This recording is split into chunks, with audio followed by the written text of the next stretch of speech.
Good evening, everyone. Here I am back again today with a new topic. So here we are back. So we are really happy to make one more clip. And thank you to each one of you for being so generous with your words, for choosing to encourage us. And that means a lot for, blooming birds into this sector of, getting to do videos for God. So one section, if many of you, if you have just subscribed and you are not aware of, what are the various types of videos that we are doing. So one particular thing is revolving around the mother and daughter duo, which is happening right now once again. So where we both are doing together, but it's mainly Mama, because God has put in my heart, and we know that God is going to work in through her, because God has always, Jesus has been God of goodness, and He needs to receive the glory even in times of quarantine like this. So this is an initiation and an effort to towards His kingdom, basically to say that He's a good God, He's a loving God, and He needs to deserve the glory out of our lives, even in the times of chaos all around us. So that's where she spoke about her journey, her testimony in first video, and then she happened to even talk about faith in the other day, in the last clip of mother and daughter. And here is she again, once again back, where she's going to talk about a new topic today. And the other section of my videos are revolving around few of my videos, which was very difficult for me to say yes to God, but finally I am doing, and thanks to Jesus, He knows how to convince us alone. And thanks to my innermost people as well, who have been so inspiring, and they've been standing like a strong army to encourage me. Thanks to each one of you. So that is nothing but I've named it as the manna of God, and that's where His heart is coming out in the time where I'm giving to God. So it's an outburst of my intimate time with Him, and those are nothing but, I'm just tagging each one of them as manna, but the man behind the manna is Jesus alone. So here I am back now for the goodness of God, to see the glimpses of His goodness, and to do this mother and daughter duo by taking it forward with this new topic in my mother's heart, and that is nothing but a giving heart, a heart that is a cheerful giver. So when it comes to this topic, so the first thing that that would help us understand from my mom is me asking her this one question. So Mama, what do you think is, can you define what is actually giving, and can you throw some light on when we come to understand what is it all behind this heart of giving? So can you please illustrate? Yes, giving is a blessing actually. It's one word, it is a blessing. And whenever I need anything in my life, God provided me each and every moment. So I think being like Jesus, we should be a cheerful giver. Okay, so when you mean to say that, what is giving is nothing but, it is a blessing. So she means to say that giving is a blessing, and so it's a blessing to people. It is blessing to be when God is giving me so many things, and when I am giving something to anyone, that they also like it. But it is true, when I will give them, I should give them with a cheerful heart, how God is providing me. So why did you choose this particular topic, that too in times like this? Because this is such a hard time. This looks like a time of so much of difficulty, and so why basically you have typically chosen this particular topic even in times of quarantine like this? So why this topic in time like this? Now, quarantine time is, I don't know, but for me it is not any difficult time, because whatever I wanted, I am getting it. My God is providing everything. Even I just had a mind to have fish, that I got also. So like that, if He is providing me in this time, so I should be a little giver to others.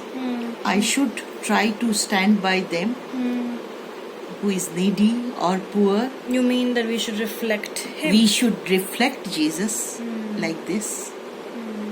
So basically, that is very profound to understand, right? Because I agree with her, because I think even in time like this, I have witnessed literally the scripture that says, right, like God will literally give you the desires of your heart, and He knows the tiniest things in your heart. He knows the very essence of your desires, and if you ask of Him, He's ready to give it to you. He's ready to embrace you with His heart. And I think I so agree, because even when she desired just one of the days, like she wanted to have fish, and God had His own beautiful way, and God used one of my friend to call me that day, and He made sure that even fish is delivered all the way from the other corner, like it's all the way from Hormao, it's coming to Banas, even in times like this, when even we nobody is delivering, but only that one guy actually had to say that no, I will come and deliver. So what I'm trying to say, that indeed He's a God who knows your tiniest desires, only if you are willing to know Him a little bit more deeper.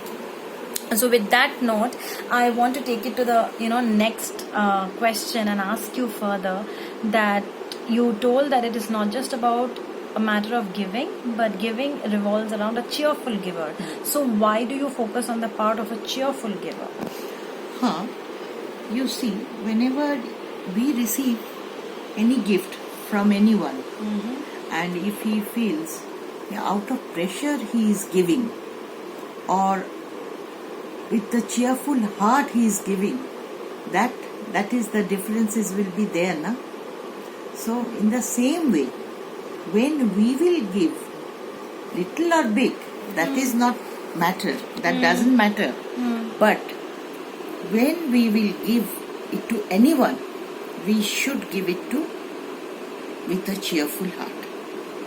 Wow, so it's so important to basically give anything or everything, but the motives of our heart is way more important than just what we do. So I think that's very important, even when we decide to give something to God, or even as she's telling, even to people around us. I think it's very important than just giving. The way we give is more important, and He is all knowing. He understands our heart. So coming to that, the next thing is whom we should give it to, where should we give, to whom should we give, and literally we are talking about giving, cheerful heart of giver, but where is our priority? So where should we give? My first priority should be with God, for God. I should give it to first God.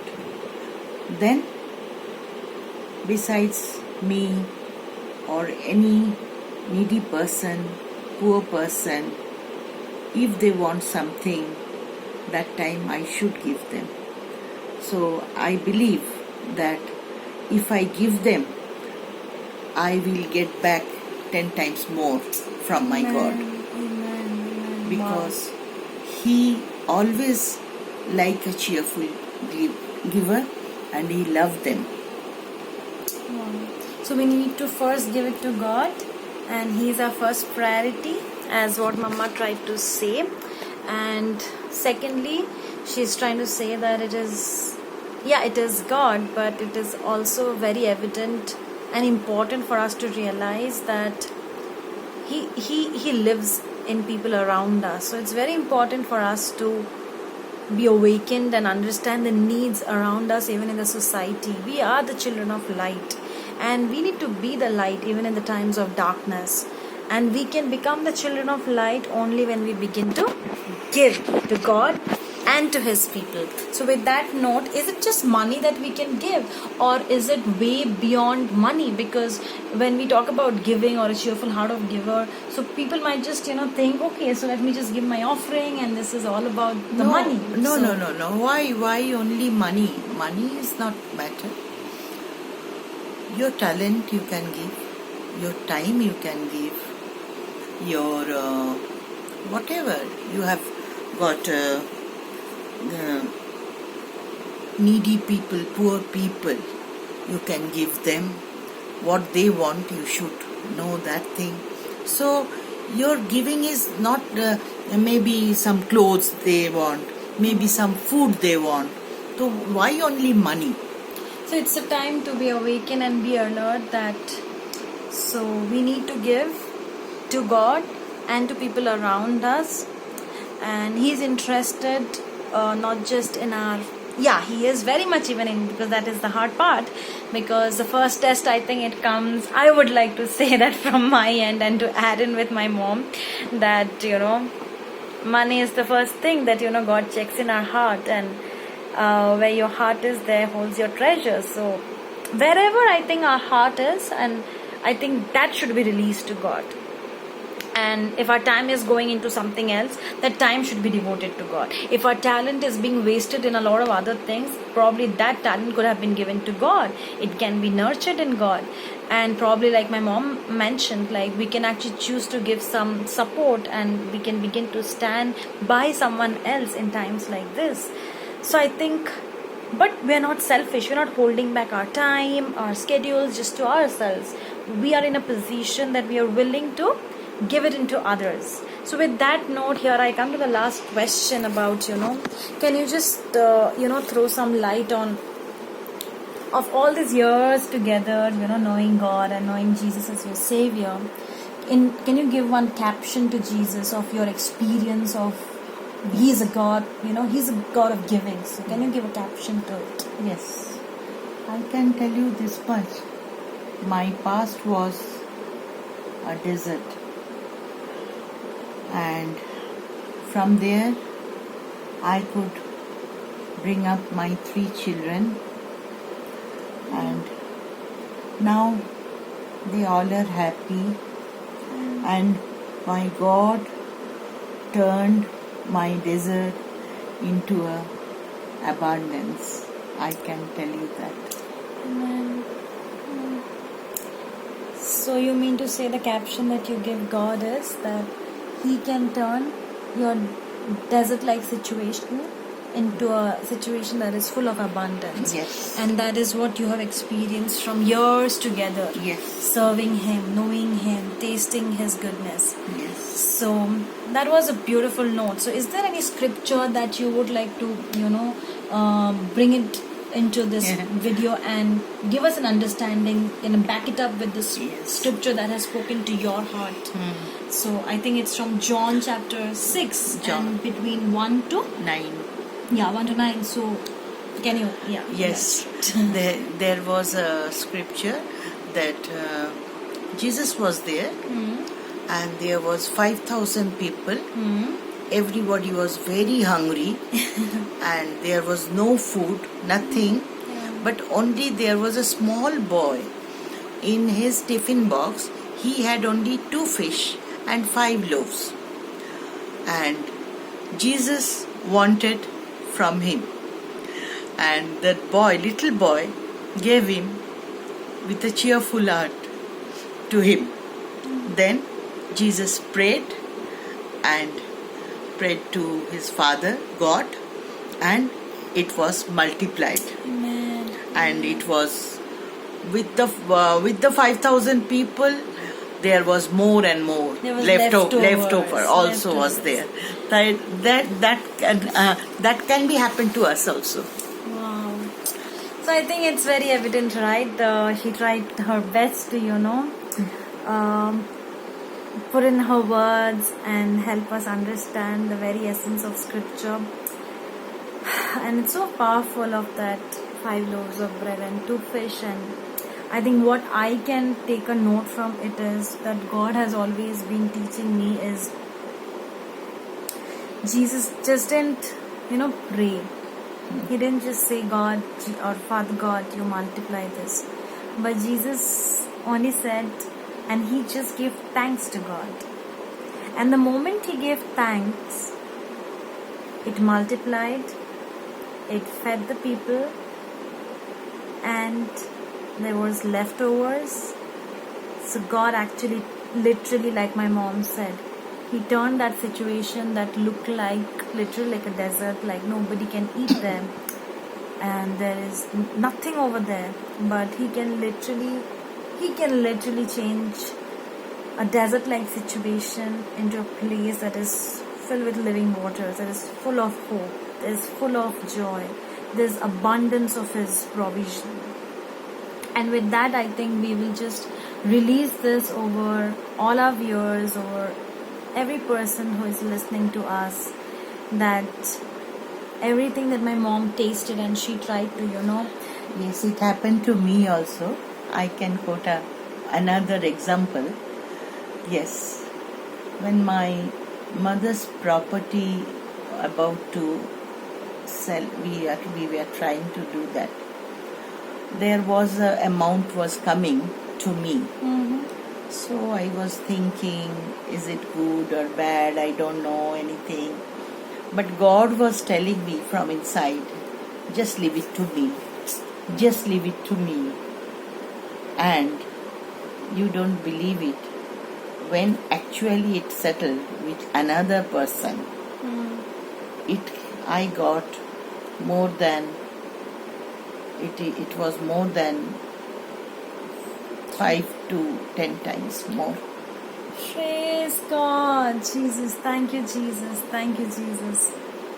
So I think it's very evident that she wanted to give her life on example and her testimony and witness it before you all, from the testimony that she experienced just few days back, even in this quarantine, as silly and as little as wanting to have fish, or to big things like even to wanting to having sold of her property and things over there. But then she was like, okay, if that is meant to be in God's heart, or it needs to be covered in prayer, I think it's really important for her to understand the power of multiplication.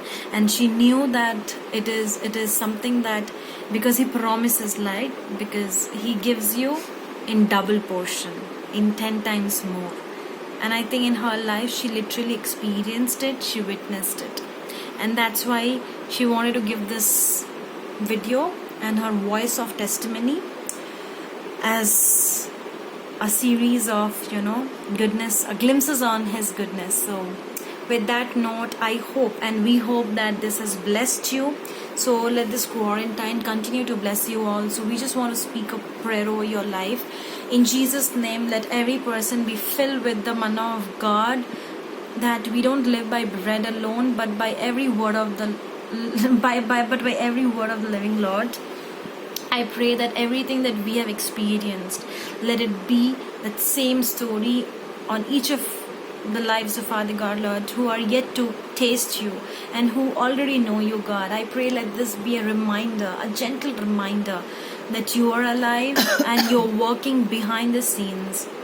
You are a God who can turn a desert into living waters, God. Where there's no hope, there is full of hope, because you are there in it. In Jesus' name, we speak it over you all. Be blessed. And this was once again mother and daughter duo, and let's give it all to him even in this quarantine, because he deserves it. So love you all, bless you all. Bye.